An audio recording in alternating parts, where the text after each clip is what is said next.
Bienvenidos a Campus Global, el programa de análisis multidisciplinar de AFIT, que tiene como propósito que todos podamos aprender sin la necesidad de tener un carnet. En esta oportunidad vamos a intentar cubrir muchos aspectos de un tema muy interesante, y es que este año se cumplen los 200 años de la Constitución de Cúcuta, 1821. Ese es un episodio muy importante, y a mi juicio, de la historia de Colombia, porque todos asociamos que después de la batalla de Boyacá ya nos convertimos en país y era como si hubiéramos cambiado de escenario, nos pasamos de un lado para el otro, pero no, resulta que el país, configurar una república, se toma tiempo y más en las circunstancias en que estaba el país, y la Constitución de Cúcuta, y me corregirán después los invitados, es como la cédula de ciudadanía de la República de Colombia. Es como decimos, bueno, nosotros somos esto y estas son las reglas, y por eso analizar cuáles fueron los antecedentes y los impactos de esa Constitución nos pareció que era un tema interesante, porque pues finalmente la historia, una de las funciones que tiene es entender por qué somos lo que somos y por qué estamos donde estamos. Entonces, para esto, esta intención de hoy, pues estos son nuestros invitados.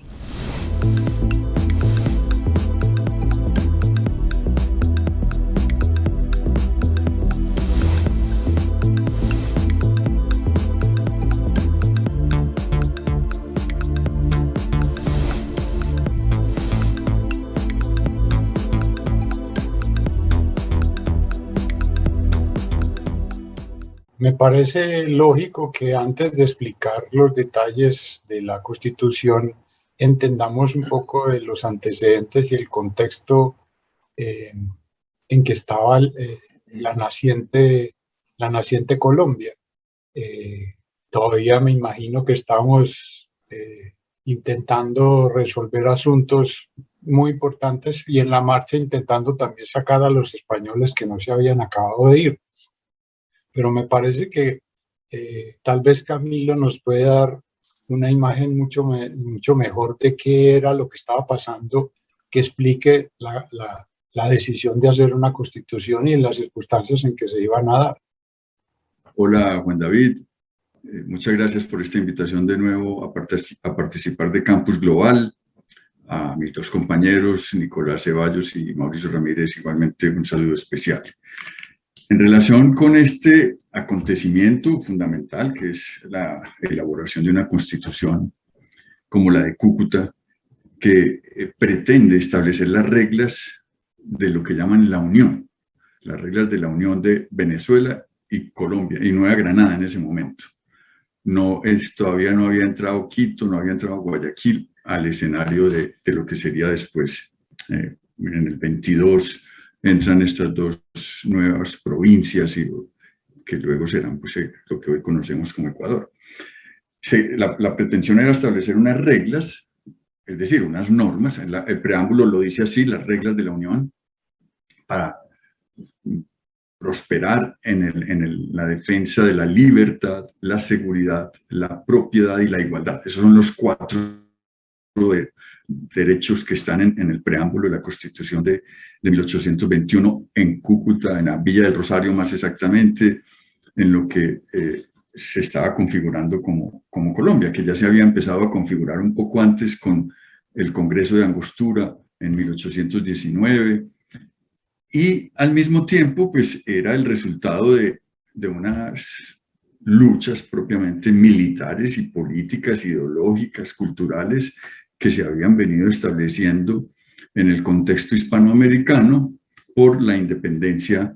En términos concretos, pues esa independencia es la soberanía política, que iba ligada inmediatamente no solo al hecho de sacar a los españoles del territorio, sino de transformar el sistema político.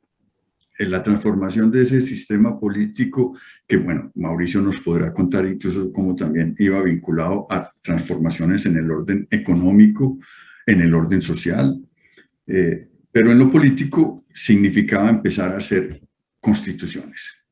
Y eso pasó muy rápidamente en el escenario hispanoamericano, en particular en el caso neogranadino, del virreinato de la Nueva Granada, en Venezuela, en Ecuador, en Quito, pues, en donde se hicieron las primeras acciones independentistas formando juntas de gobierno, pero pues recordemos la Constitución de Cundinamarca que se hizo en 1811, la de Cartagena, la de Antioquia en 1812, también otra en Tunja en 1811, en Mompox. Bueno, uno podría hacer una ebullición constitucional, porque hacer constituciones era un signo fundamentalmente claro para todos estos ilustrados y republicanos. Uno podría denominar que estos sujetos que están allí, hombres todos, no había mujeres, eran, en términos filosóficos y políticos, lo que podemos entender como gente ilustrada, es decir, que estaba muy cerca de los principios filosóficos del siglo XVIII, de la modernidad racional que había puesto en el escenario la razón como el método para pensar más adecuadamente, y al mismo tiempo eran unos republicanos en el sentido en que querían constituir organismos políticos que estuvieran regulados por leyes, por normas, y que hoy pues llamamos un Estado de Derecho, ¿cierto? En el cual hay elementos muy comunes. Pues, los sujetos que están ahí entonces en esta Constitución son no solamente ilustrados y republicanos, sino que además son cosmopolitas. También los podemos llamar euroamericanos, porque no es que sean el criollo que sabe solamente de su país y que tiene una identidad muy definida en términos de colombiano o neogranadino o venezolano, sino que esta gente se siente, estos 57 constituyentes que están allí reunidos, son gente que uno puede hoy llamar euroamericanos, en el sentido en que comparten con los políticos y los constituyentes que están en otras partes de ese mundo que Euroamérica, una gran cantidad de valores y de ideales políticos. Entonces era muy común, digamos que el contexto general era que desde el siglo XVIII se estaban haciendo constituciones, pues en Estados Unidos, en Francia, en Inglaterra tenía una constitución muy distinta, pues que no era una constitución que estaba completamente escrita, pero tenía la expresión constitución inglesa, y allí habían una serie de normas también que dirigían el comportamiento de los gobernantes y de los gobernados. Ese, digamos que para empezar, pues esos elementos. Ok. Tal vez para complementar esto, yo creo que Nicolás nos puede ayudar a entender eso, el tema de, incluso porque para nosotros hoy es fácil hablar de repúblicas y de constituciones, pero tal vez en ese momento eran como animales raros y tal vez dirigidos a ciertos tipos de poblaciones. ¿Qué tan común, Nicolás, era esto de formar constituciones y hasta de las mismas repúblicas? Claro, todavía era como un elemento debatible y que no se daba por sentado en un Estado. Como dice el profesor Juan Camilo, pues, por ejemplo, en Inglaterra o en el Reino Unido se hablaba de una constitución, pero era un concepto muy distinto a lo que entendemos por constitución, ¿no? Es de constitución en el contexto británico y en un contexto del que hablaban otros filósofos del siglo XVIII para atrás. Era un estado de cosas, una realidad.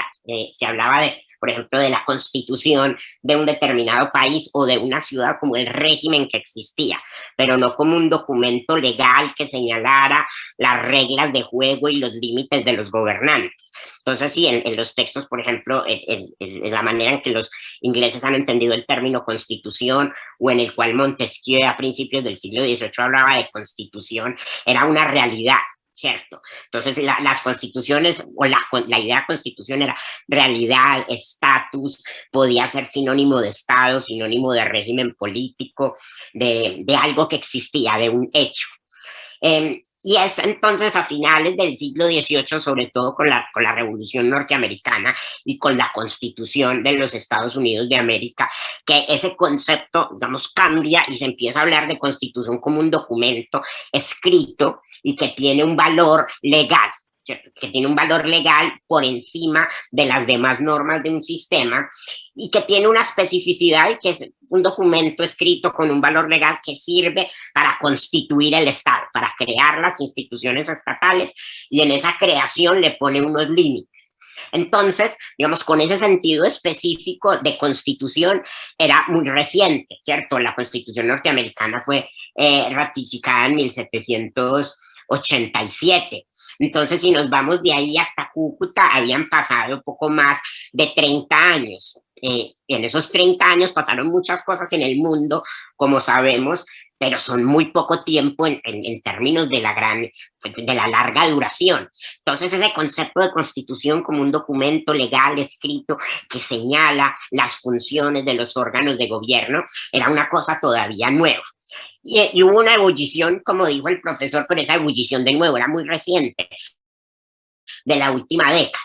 Entonces todavía en ese proceso de ebullición que continuaba, todavía nos estábamos, digamos, estos constituyentes y estos políticos e intelectuales de la década del 10 y del 20, podría decir yo, me aventuro a decir que se estaban inventando el futuro, en el sentido de que luego se da por sentado, y luego entendemos que un Estado serio, que llamemos Estado de Derecho democrático, necesita una constitución escrita.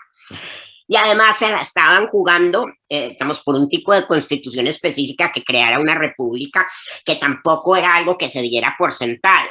La única república, digamos, que podía tomarse como modelo en ese momento sería Estados Unidos de América, por supuesto, porque todo el proyecto de la Revolución Francesa pues había fracasado hacía un par de años.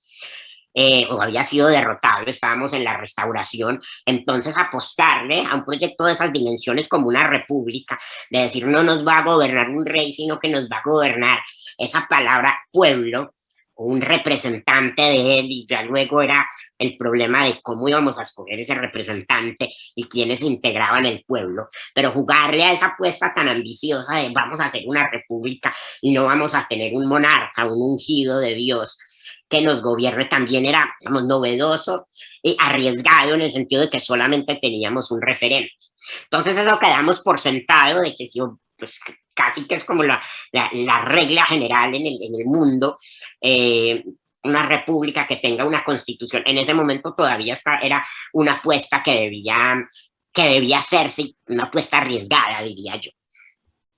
Okay. Gracias, Nicolás. Vamos a saltar aquí de temas y de aspectos porque son muchos.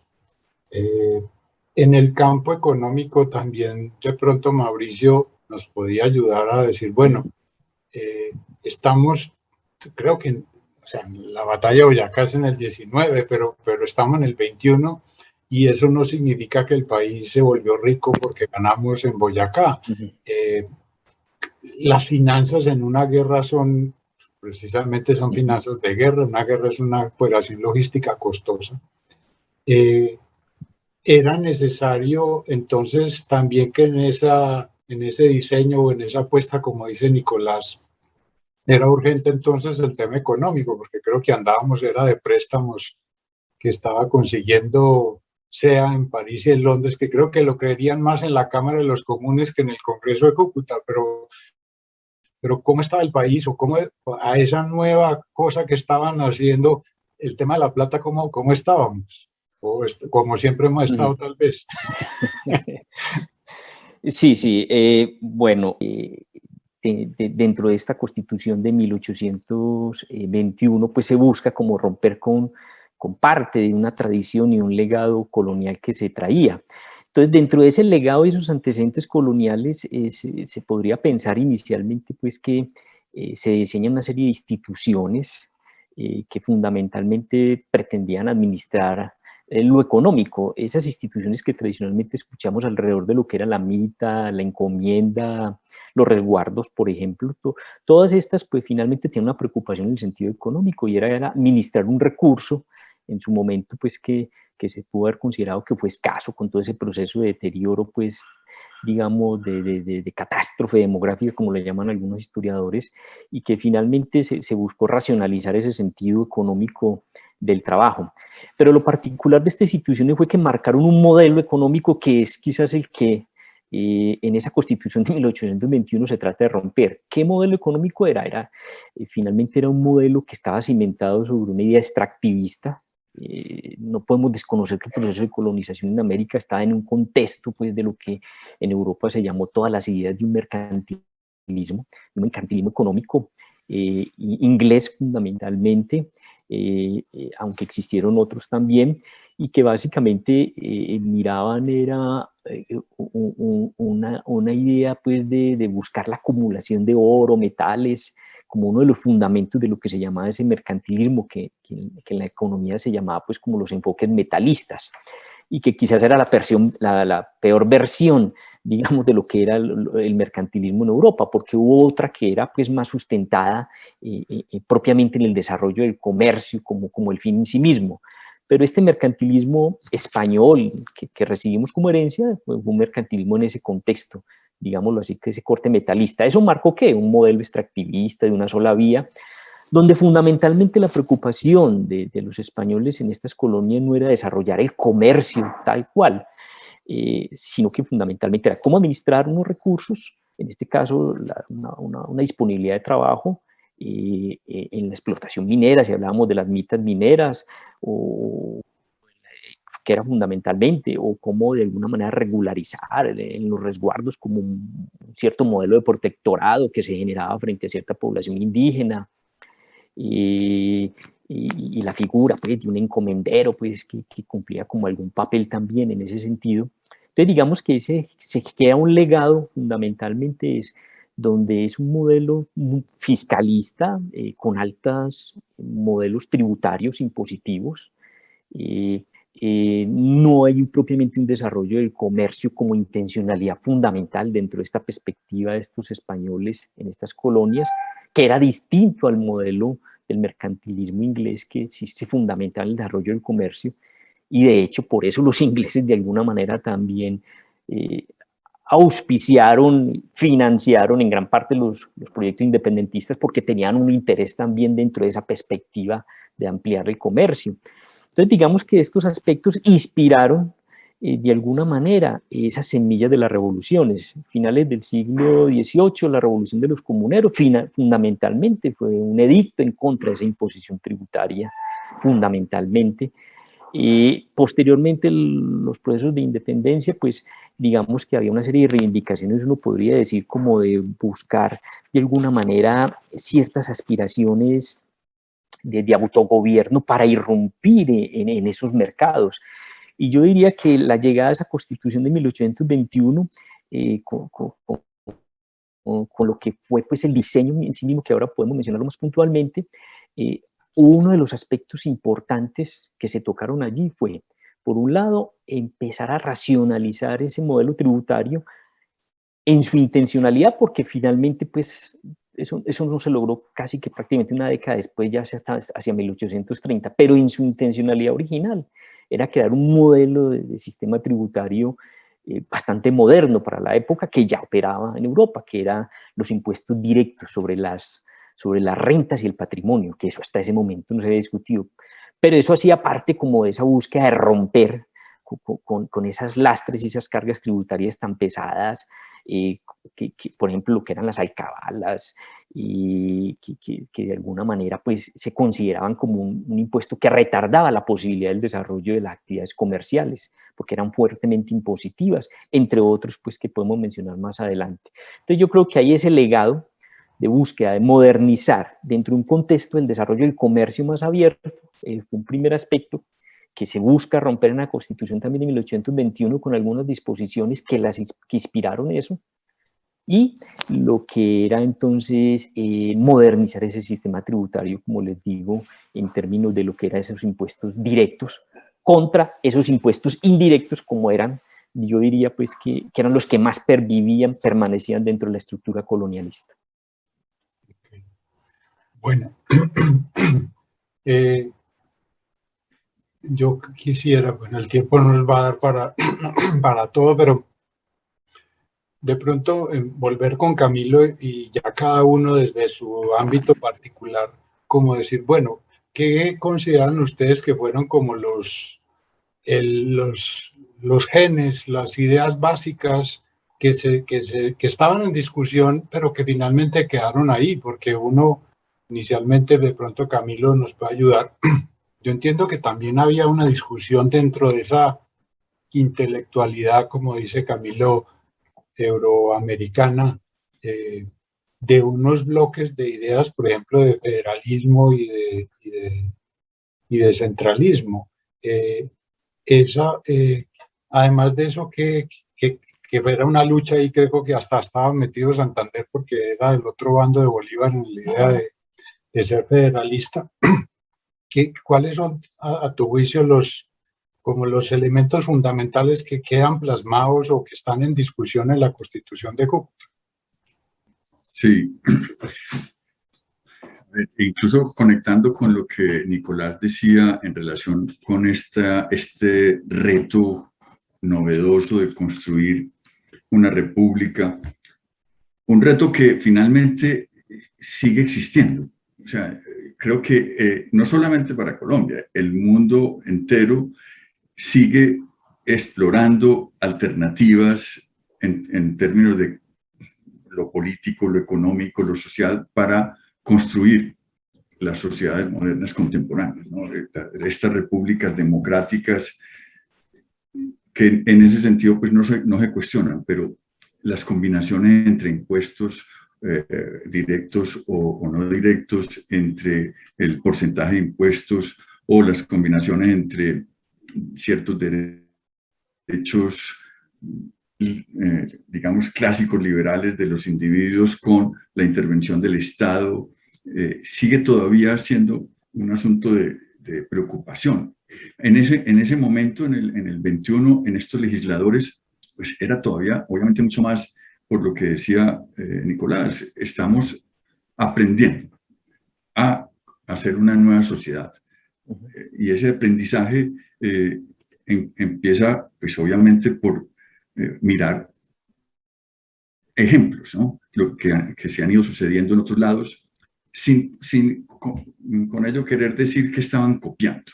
Ese es un asunto que me parece muy importante dejarlo claro. Los legisladores colombianos, los constituyentes, así como los que hacen constituciones, como los que hacen códigos, no están calcando y copiando, simplemente están discutiendo. Y obviamente pertenecen a esa misma comunidad intercontinental de ilustrados y republicanos que están pensando cómo hacer estas nuevas sociedades, ese andamiaje o esa estructura política que regule las prácticas cotidianas.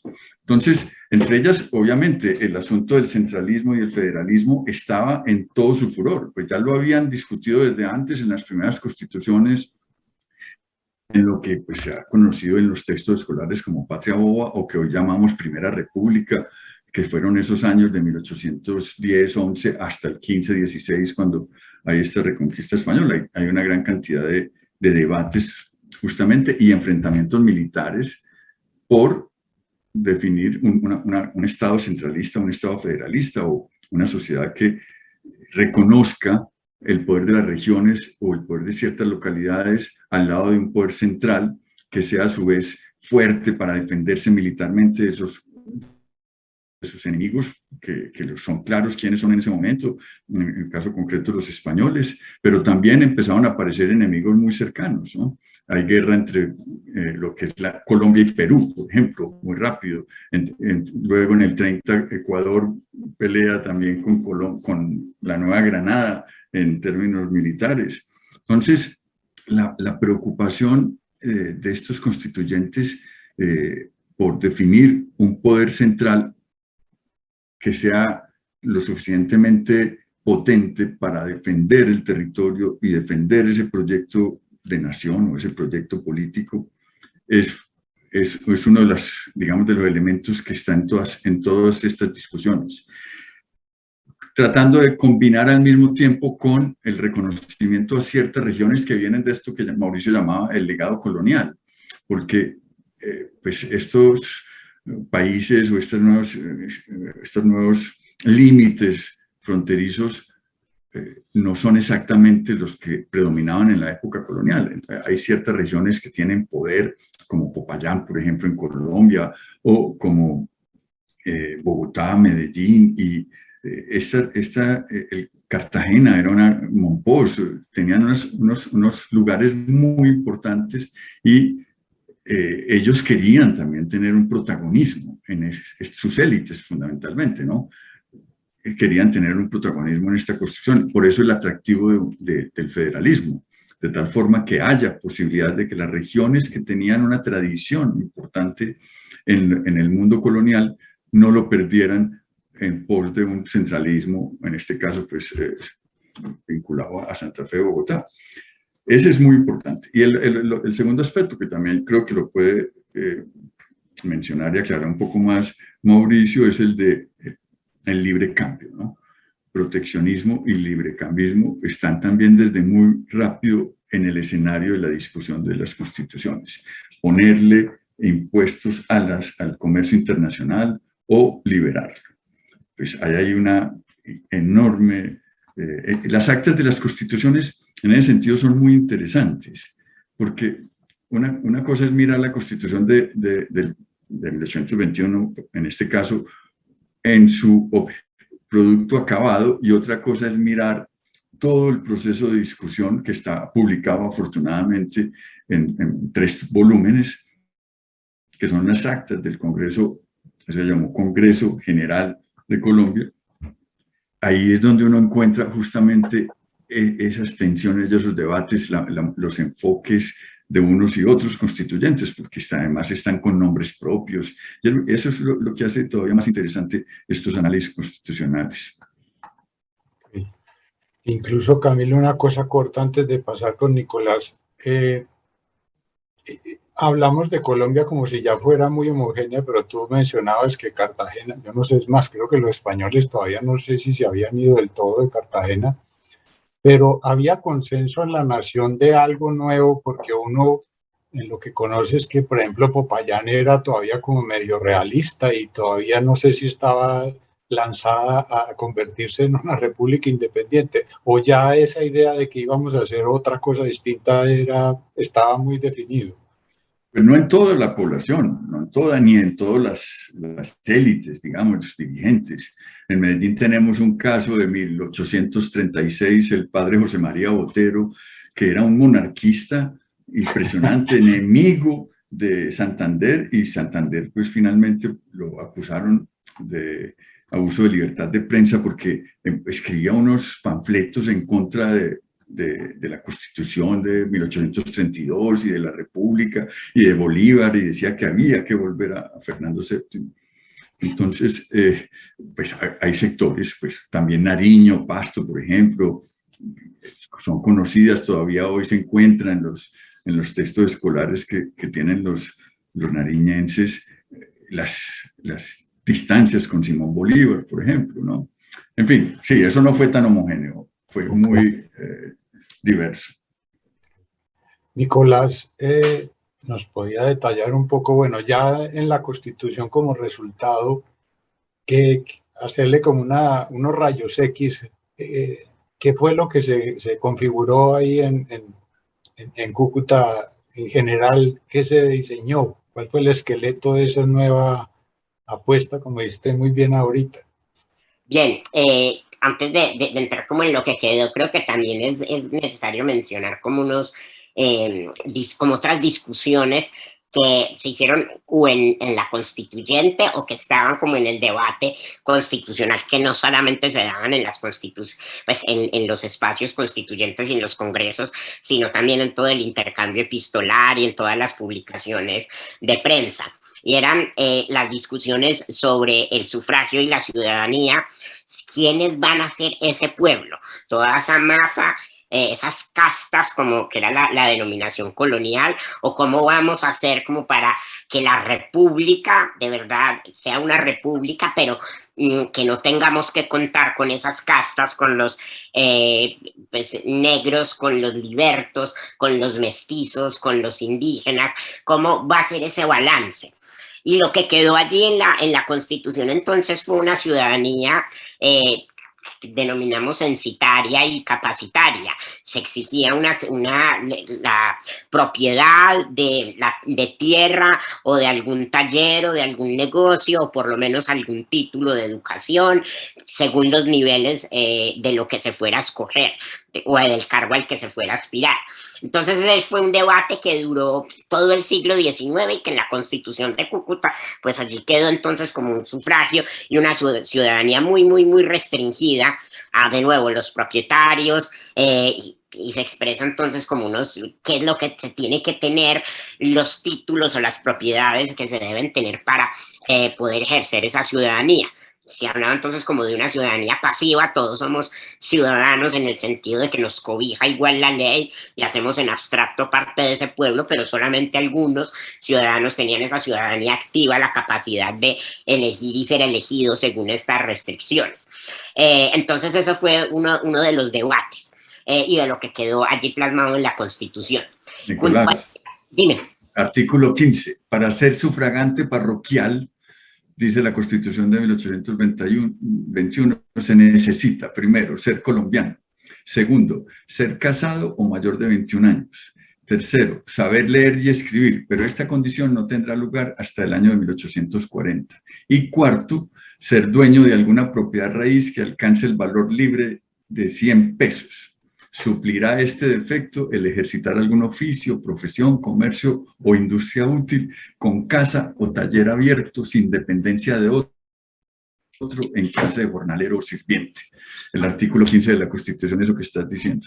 Claro, entonces eso nos da la idea de que no era una democracia en el sentido de gobierno popular, sino una república en un sentido muy romano, porque además ese mismo ciudadano es el pater familias de la antigua Roma, ¿cierto? Hombre casado que tenga su propiedad, su heredad y todo el asunto. Y era, por supuesto, un debate porque, bueno, todavía no había republicanos o demócratas radicales. Estos entran en el debate constitucional hacia la mitad del siglo XIX, pero va a ser unos debates constitucionales y va a ser algo de lo que quedó allí. Y conforme a eso estaba también la manera en la que se iban a escoger. Estábamos también inventándonos un sistema electoral, y entonces el sistema electoral dependía de las divisiones administrativas. La Unión, la República, se dividía en departamentos, que en principio eran las dos grandes naciones, Nueva Granada y Venezuela, o protonaciones, y cada departamento estaba dividido en provincias, las provincias en cantones, los cantones en parroquias. Entonces, y de nuevo, cada parroquia escogía su elector para las provincia, la provincia para el departamento. Entonces era un sistema de elecciones indirectas, algo parecido a lo que ellos leyeron como del colegio electoral en la Constitución norteamericana, ¿cierto? Cambiando como y adaptándose a esta división administrativa, creo yo, mucho más compleja. Entonces no era un sistema, de nuevo, donde el pueblo salía masivamente a las urnas a votar sus representantes, sino que era con este sistema como escalonado de representantes indirectos. De nuevo, también era un experimento. Y bueno, eso quedó así, y bueno, eso quedó así. Estaba también, y era más o menos claro que debía haber una división y separación de poderes.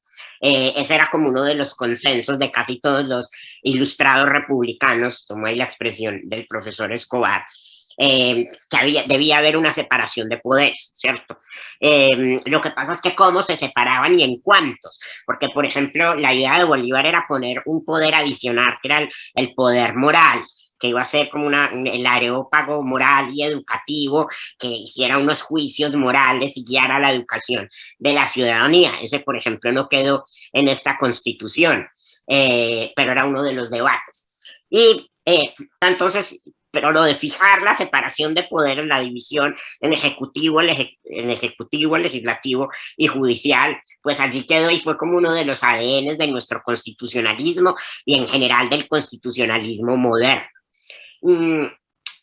Y sobre el Ejecutivo también estaba la discusión de quién y cómo se iba a integrar ese Ejecutivo. Si iba a ser un cargo por un periodo corto, como quedó en la Constitución, de 4 años reelegibles, o si como pretendían muchos bolivarianos, ¿por qué no escoger un ejecutivo vitalicio? Por supuesto, ellos estaban pensando en Bolívar, pero muchos decían es que eso de ir a elecciones de un ejecutivo cada 4 años, y era el argumento de Juan García del Río, por ejemplo, ir a elecciones cada 4 años, partir al país y dejarlo en vilo cada nada, pues, o cada cierto tiempo, porque no dejamos un ejecutivo de larga duración y eso nos permitirá mayor estabilidad. Y eso no contrariaba en principio la idea de una república porque no iba a ser hereditario. Pero en la Constitución de Cúcuta entonces no quedó esa idea del ejecutivo, mucho menos de la monarquía y tampoco del ejecutivo vitalicio, un ejecutivo de 4 años, un presidente elegido para 4 años. Y otro de los debates que hubo allí interesantes, por supuesto, fue el de la abolición de la esclavitud. En ese momento había que discutir eso, y pues finalmente no fue algo que quedara en la Constitución de Cúcuta, eso quedó pospuesto para la revolución del medio siglo. Allí, digamos, se llegó como al acuerdo, como al punto medio de la libertad de vientres, aunque muchas provincias o estados en el momento anterior ya habían declarado la abolición de la esclavitud, y era el caso, por ejemplo, de Antioquia. Entonces creo que esos son como uno de los rasgos o de las discusiones interesantes y de los elementos que quedaron allí en el texto. Okay. Gracias, Nicolás. Y ahora pasando al tema económico, pues también la pregunta sería parecida. Bueno, ¿qué fue lo que quedó ahí? Y una inquietud personal, y es, a mí me inquieta porque como lo señalaba ustedes, pues las personas que fueron allá eran las intelectuales del país, los que habían quedado vivos, digamos, de la persecución de Morillo, pero eran gente acomodada o, digámoslo, rica. Y entonces uno también cómo va a diseñar un sistema fiscal, porque claro, antes era la corona española, decía yo le cobro tanto y si no le gusta, pues se va para la cárcel, pero ahora vamos a mandarle a los señores, a las personas, a la élite que tiene el dinero y la propiedad, a que defina los impuestos. Y uno dice, bueno, ellos no se van a clavar el cuchillo, o qué tan generoso era esa élite para de pronto no decir, no, trasladémosle los impuestos a otro lado. Sí, esa última pregunta es bien valiosa porque enseguida miramos un poco como a la conclusión que se llega a eso, pero finalmente eso fue una constante en términos de qué fuerzas operaban allí internamente. Pero antes de llegarte a esa respuesta, es mirar un poco, bueno, ¿cuál era el balance que había de lo económico en ese momento, de esa constitución? ¿Qué bases formales se crea? Yo digo formales pues porque efectivamente no llegan a consolidarse como consecuencia quizás de esas fuerzas, como lo menciona Juan David allí, que estaban pesando mucho para contrarrestar esa modernización, pero ¿qué bases formales quedan de eso, lo que llamaríamos esa hacienda pública moderna? Y finalmente, ¿qué queda? De lo primero, un poco inclusive como haciendo gala, pues, digamos, como de esa reflexión económica, poner algunos datos sobre la mesa y quizás de una pregunta que inicialmente planteaba Juan David. ¿Qué representaba en términos de déficit fiscales, por ejemplo? Hay algunos datos interesantes que uno podría mencionar allí. Por ejemplo, era una preocupación muy grande sostener los ejércitos. Finalmente, pues después de 1821, pues ahí no paran las guerras, eso continuó igual, pues un poco más hacia allá en el tiempo. Entonces se hablaba de que habían alrededor más o menos de 25.000 a 30.000 soldados en armas, y eso representaba 5 millones de pesos al año, por ejemplo, estamos hablando de 1821-22, y eso representa 3/4 partes de lo que era el ingreso nacional del gobierno en ese contexto de lo que era ya 1821. Entonces, lo que muestran algunos historiadores como Frank Safford, dicen, bueno, eso eran déficits fiscales estructurales pues, a lo largo de 1820, por ejemplo, para sostener esos ejércitos. Y frente a la deuda, que era una pregunta que Juan David mencionaba ahora, y también Safford habla, por ejemplo, de que hacia 1824 se hablaba de 33.750.000 pesos de la época en términos de lo que era la deuda total. y esa cifra eran 5 veces las rentas anuales de la República. O sea, eso representaba 5 veces. Entonces, a eso se enfrentaban también los legisladores en la época, bueno, cómo resolver un problema. Entonces, por el lado la deuda, e inclusive el presupuesto público, o sea, la deuda se pagaba con más deuda, aunque originalmente lo que mencionaba este secretario de Hacienda, que es el símil, pues como lo que era el ministro de Hacienda en una época actual, o José María del Prado, de José María Castillo, él hablaba de que había que buscar deuda, Castillo y Rada, había que buscar deuda, pero con la finalidad de pues, generar procesos productivos pues, para la dinámica del crecimiento de la actividad económica, pero finalmente lo que dicen es, bueno, eso finalmente se utilizara para pagar y amortizar más deuda. Entonces se hablaba, por ejemplo, que el presupuesto público de 1823 era de 5 millones de pesos y los empréstitos externos solo garantizaban cubrir 1 millón de ese componente. Entonces digamos que ahí había una cantidad de cifras fiscales en términos deficitarios muy fuertes. Y ahí viene un poco entonces también, bueno, entonces, ¿qué pretendía en esta Constitución? ¿Qué había en concreto para resolver estos problemas?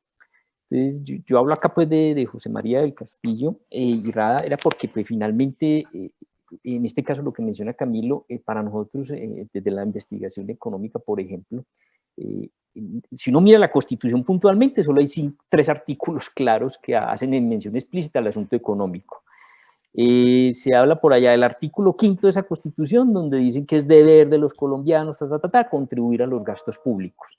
Ya esa sola mención se consideraba en esa Constitución como un avance muy importante de lo que era la responsabilidad del ciudadano para sostener el Estado, de lo que decíamos al principio.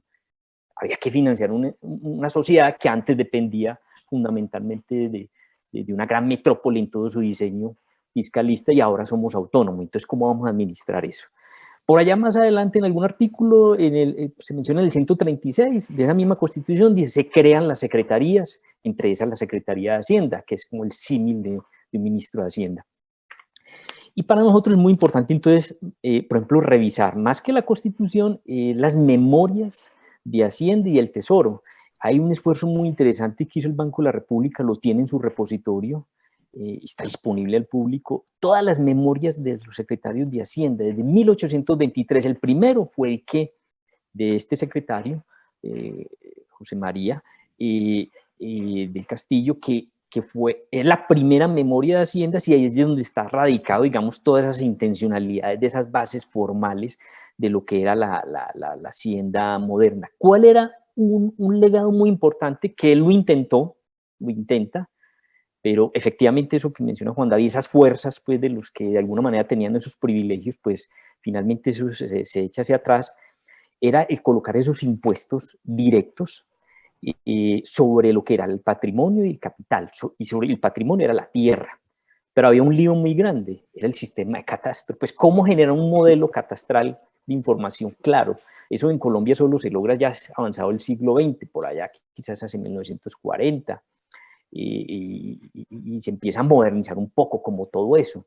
Pero era cómo generar unos ingresos que provinieran efectivamente de allí. Eso lo plantea este secretario de Hacienda, inspirado en ese artículo 5º de esa Constitución de 1821. Bueno, somos los ciudadanos los responsables, entonces, bueno, los que tienen el patrimonio en tierra y capital, y se hablaba entonces que esos impuestos eran el 10% del tributo directo, ¿sí? Sobre ingresos de la tierra y el capital, y un 2 y 3% sobre salarios. Eso, pues, de entrada ya era un avance muy importante en este modelo de modernización de la Hacienda. Lo que pasa es que eso generó efectivamente hostilidades, pues habían intereses, efectivamente, y ya posteriormente, si uno mira pues ya otros informes, hacia 1823, 1827, se va viendo cómo va de alguna manera constantemente este secretario haciendo el llamado a hacer eso, pero lo que se observaba era que había pues como una resistencia muy fuerte a que avanzaran, y por eso inclusive en la estructura tributaria permanecen muchos de los impuestos coloniales aún en toda esa década del 20. Hay una cantidad de regulaciones como la figura de los diezmos, por ejemplo, continúa, las alcabalas todavía tienen una vigencia, siguen permaneciendo allí. Otros impuestos sobre el control del monopolio del tabaco, el aguardiente, que son casi, digamos, lo que se pretendía romper permanece finalmente aún allí instalado. Creería yo pues que es como en esos aspectos como lo fundamental en lo económico. Quisiera mencionar algo ahí, Mauricio. Hay unos antecedentes de todas maneras de preocupación por la prosperidad económica y lo que ellos estos ilustradores llamaban la felicidad pública, que era el concepto con el que hoy podemos imaginar la riqueza económica, el progreso, ¿no? Entonces, la felicidad pública aparece también en las constituciones, en la del 21 también, aparece en la de Estados Unidos, en la de Francia, en la Declaración de los Derechos del Hombre de Francia, en fin. Y por esa felicidad, por ejemplo, forman sociedades económicas de amigos del país, que es una institución ilustrada, pero que se prolonga en la época republicana, porque está esta preocupación justamente por mejorar el bienestar económico o la felicidad pública. Entonces, era digamos, otra actividad muy propia de estas élites, constituir sociedades económicas de amigos del país, así era el nombre que había venido desde España, y el objetivo era justamente mejorar la agricultura, mejorar los conocimientos en comercio, hacer talleres y transmitir conocimientos a los diferentes miembros de esas sociedades económicas de amigos del país. Y otro aspecto que es muy interesante y va vinculado a lo económico es que en los planes de estudio que se empiezan a formalizar, sobre todo en las escuelas de jurisprudencia, pues para formar abogados, la materia de economía política estuvo de manera permanente. Las luchas por qué materias o no poner a veces favorecían a unas u a otras, pero no había ninguna duda con economía política. Permaneció en las reformas educativas de Santander, de Bolívar, después de Mariano Espina Rodríguez y compañía.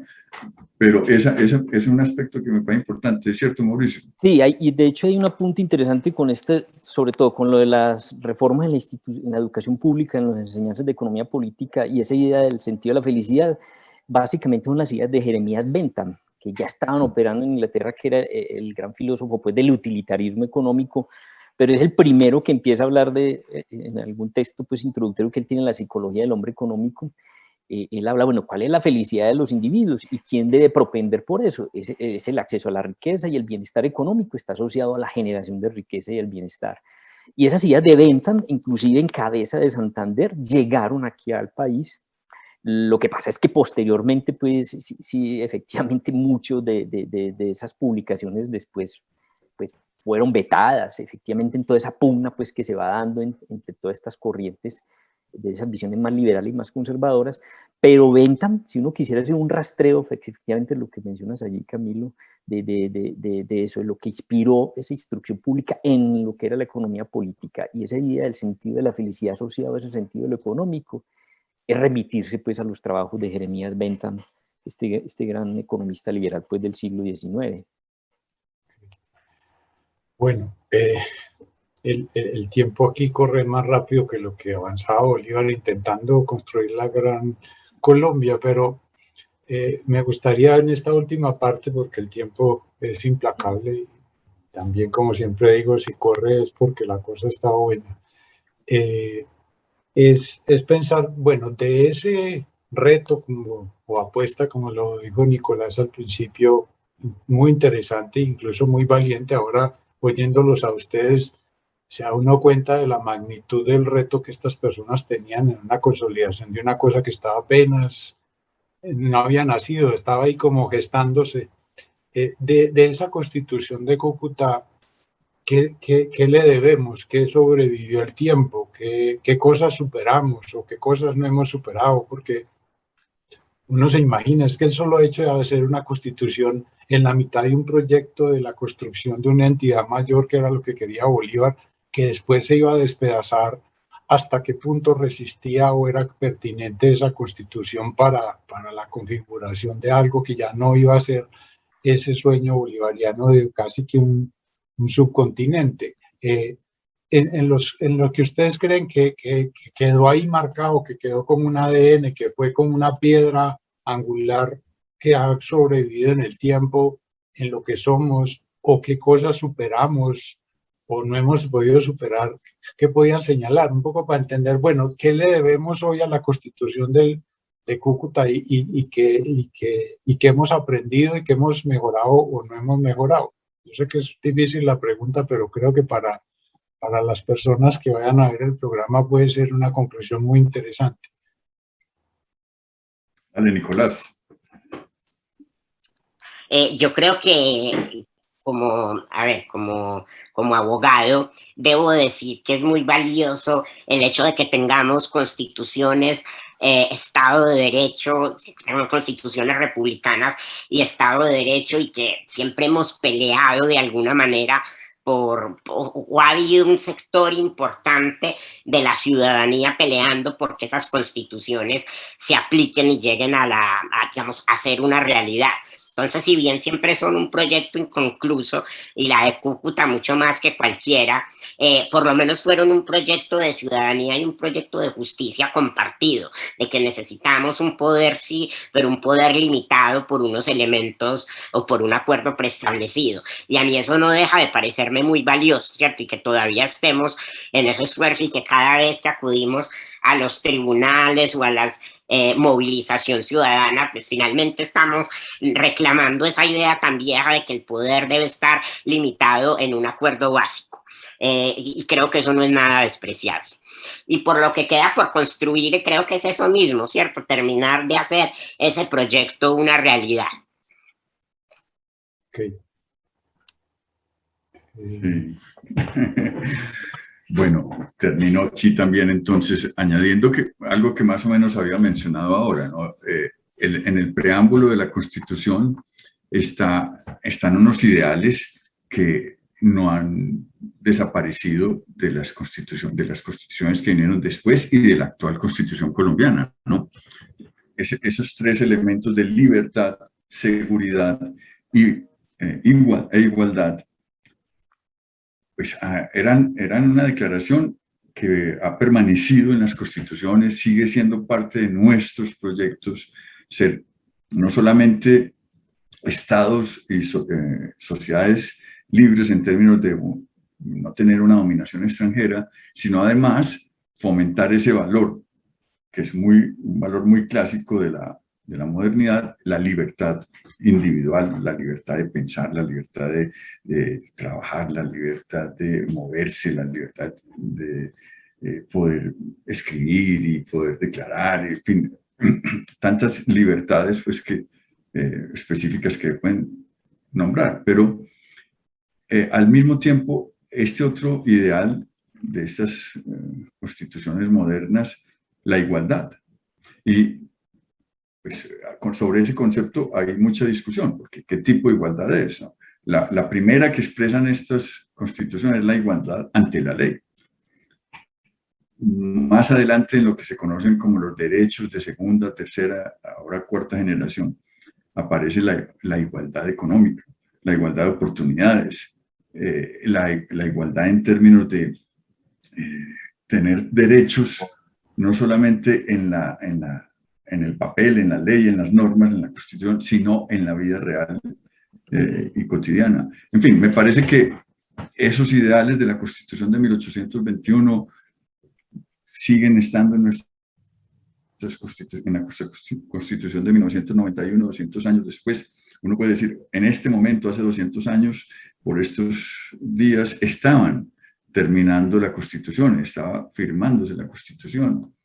De tal forma que pues ahí tenemos unos retos, unas apuestas que todavía no hemos terminado de cumplirlas, y su característica, así como la Constitución de 1821 no logró desarrollar plenamente sus ideales, uno puede pensar que las constituciones colombianas no han logrado todavía realizar los proyectos políticos y de sociedad que plantean en sus articulados. Y Mauricio, que Sí. aunque ahorita decía, cuando hablaba de déficit fiscal, parecía que estuviéramos todavía en 1821, en el ámbito económico, ¿qué le debemos a la Constitución de Cúcuta y que no hemos resuelto? Sí, sí, yo creo que efectivamente, inclusive todavía ahora cuando debatimos todo este asunto de reformas tributarias, yo creo que allí se puso sobre la discusión, se pusieron tres aspectos, digamos. Uno de ellos, muy importante, era esa discusión de delegar en el ciudadano la responsabilidad de financiar el Estado, ¿sí? Que eso en términos prácticos era lo que les mencionaba, pues, que era cómo de alguna manera tasar toda esa serie de impuestos directos sobre la renta y el capital con respecto a bajarle un poco a esos impuestos indirectos. Entonces, eso es un mensaje muy claro. Se puso en la discusión una idea muy moderna para la época, del sentido, pues, de lo que llamaríamos ese sentido de la modernidad económica. De poner esa discusión en términos de la responsabilidad del ciudadano. Dos, se creó una figura, yo no la mencionaba aquí, pero se creó en ese momento necesariamente, inspirado en ese artículo 5 de esa Constitución, crear la Tesorería General de la República, que era básicamente un modelo centralizado de recaudo de recursos. Y a partir de allí se generaron pues una serie de tesorerías regionales. Ese mensaje que envía bueno, la preocupación en esencia entonces de cómo empezar también a modernizar las finanzas y el recaudo público, o sea, una idea de empezar a centralizar ese sentido de lo económico. Y un tercer elemento tiene que ver entonces con esta idea de que se empieza a hablar de la necesidad de cómo impulsar la economía interna, era una consecuencia lógica de bajarle el peso pues a esa tributación indirecta, cómo internamente estimular la actividad económica, cómo internamente generar inclusive ciertos mecanismos de proteccionismo que también fueron consignados pues, en esta memoria de Haciendas en términos de generar ciertas barreras a las importaciones, pero generar un estímulo y una flexibilización a las exportaciones, porque antes, por ejemplo, la figura de las alcabalas tenía una carga tributaria muy fuerte sobre la actividad exportadora y eso desincentivaba el comercio y de entrada desincentivaba una base productiva interna. Entonces ese mensaje de invertir esa lógica, digamos que es un tercer mensaje en lo económico muy importante. Yo diría que esos tres ejes fueron objeto de debate. Avanzaron quizás 3, 4 años, después se viene todo ese debate entre el centralismo y el regionalismo, lo que mencionaba ahora Nicolás, por ejemplo, ya en 1850, que es otro debate, entre estos liberales radicales y todo ese modelo posterior y con respecto pues, a esas visiones más conservadoras desde la perspectiva económica. Pero yo diría que esos son tres ejes muy importantes que quedan allí, que lograron pues plantearse y avanzar en algunos aspectos. Bueno, quisiera para terminar, en caso de que alguno de ustedes tres quisiera aportarnos algo corto que se les haya quedado en el tintero y que quisieran mencionar de esto para las personas que van al programa, si alguno quiere anotar algo adicional. Yo quisiera decir algo con relación a los constituyentes. Ya. Eran 57. Ajá. Pero pues fuera de José María Castillo y Rada, que lo conocemos también pues, por sus otras obras, allí tenemos unas personas más o menos conocidas en nuestra historia propiamente colombiana. Por ejemplo, estaba José Manuel Restrepo en la Constituyente de Cúcuta. Estaba José Félix de Restrepo. En ese sentido son dos ejemplos claros de ilustrados y republicanos, ¿no?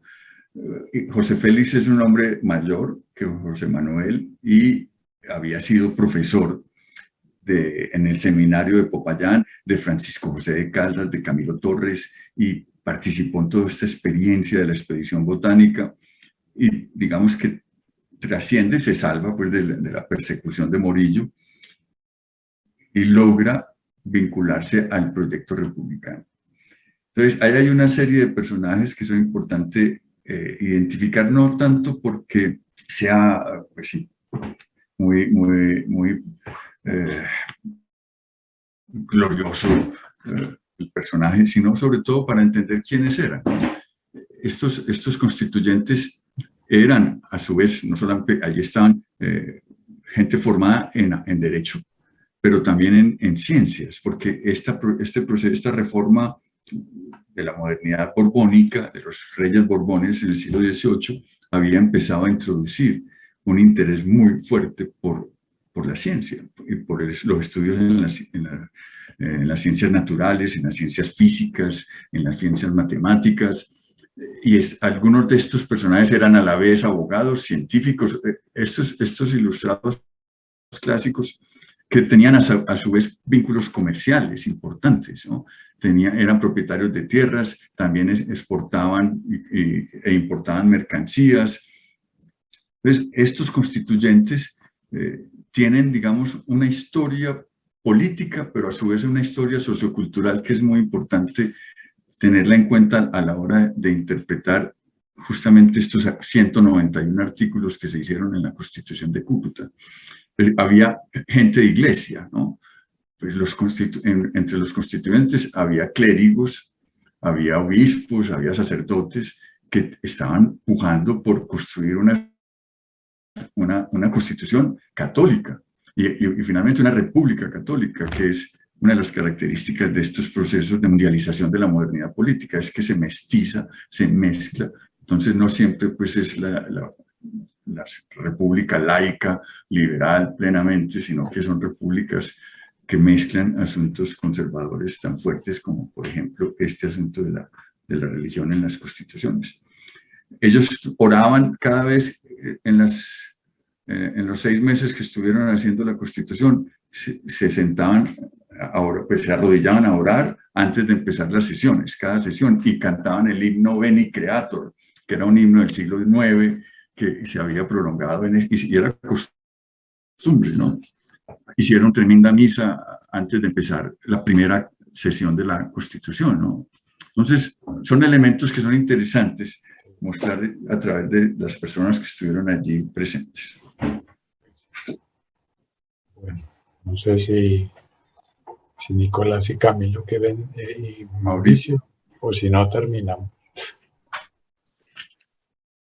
No, yo agradecer la invitación, tal vez señalar un poco como 2 tendencias que siempre tendemos a ver en el pasado constitucional, y bueno, una ya muy superada, pero esa como de una exaltación sin medida como de los personajes de la independencia, pero que luego caímos como en lo otro, y el de denigrar, y el de hablar de la patria boba, y de los terratenientes que cambiaron una cosa por lo mismo, pero a mí no deja de parecerme admirable ese experimento y esa apuesta que estaban haciendo estos personajes con todos los defectos y con todas las deficiencias que pudieron tener, y de pensar también en lo maravilloso del momento que estaba haciendo y de todo la creación constitucional, la creación intelectual que se estaba dando en medio de una época tan difícil. Claro. Sí, hoy se dice fácil, pero en las circunstancias del momento era un trabajo descomunal. Exacto. Bueno, pues entonces, pues de nuevo 1000 gracias a Juan Camilo, a Nicolás y a Mauricio. Creo que nos dieron un barrido motivante y tal vez para seguir estudiando, porque pensamos que son cosas fáciles, superadas, que están ahí en los libros de historia como hechos secuenciales, pero hay que entender casi que la naturaleza como de génesis del país que está inmersa en la Constitución de Cúcuta. Entonces, pues de nuevo muchas gracias a ustedes y a todos los que vean el programa, y nos vemos en el próximo Campus Global.